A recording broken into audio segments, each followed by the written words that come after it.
Nors Wikipedijos negalima naudoti mokslinės literatūros analizei, ji gali būti naudinga kaip pradinė orientavimosi ir šaltinių paieškos stotelė.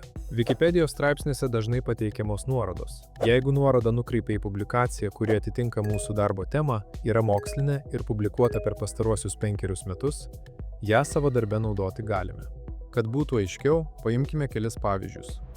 Wikipedijos straipsnyje Oral Hygiene randame teiginį: dantų ėduonis yra labiausiai paplitusi liga pasaulyje.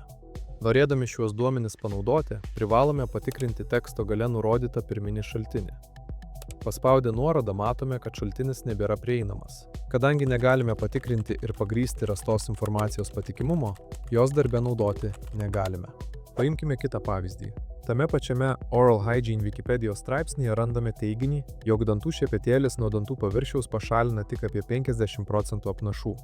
Spustelėkime nuorodą ir patikrinkime šios informacijos šaltinį. Esame nukreipiami į akademinio žurnalo publikaciją.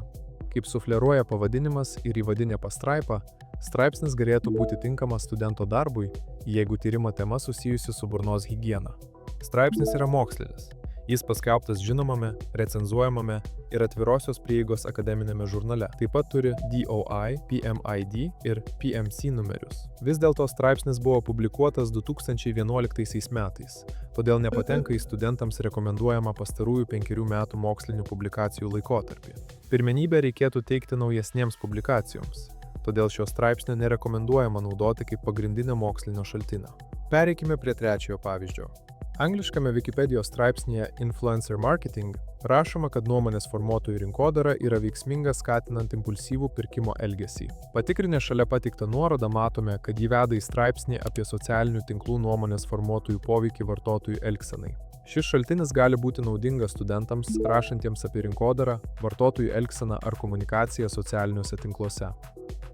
Straipsnis yra mokslinis.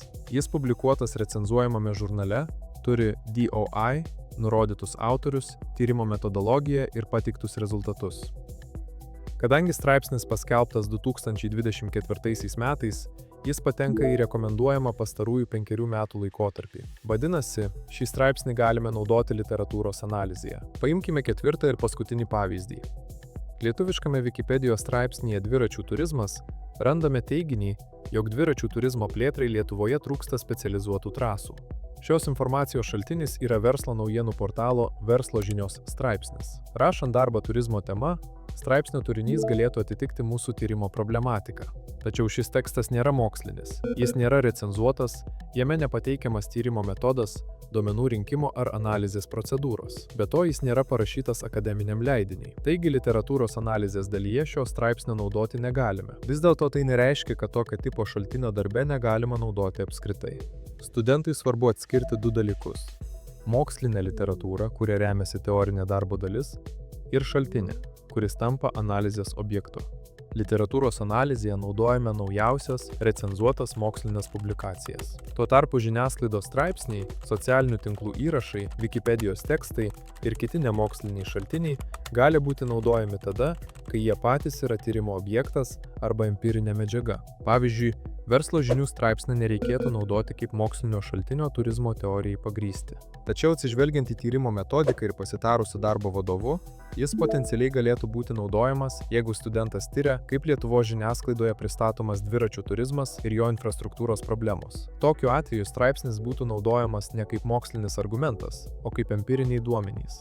Tačiau svarbu prisiminti, kad nors Wikipedija gali būti naudinga kaip pradinis orientavimosi taškas, šiandien turime ir specializuotų dirbtinio intelekto įrankių, skirtų mokslinės informacijos paieškai, tokių kaip SciSpace, Consensus, Elicit ir kiti.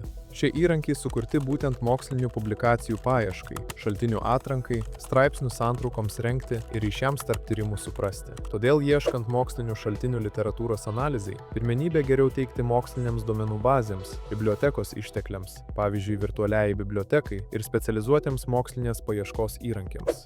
Wikipediją galime naudoti kaip pagalbinę priemonę, kuri kartais padeda atrasti naudingų nuorodų.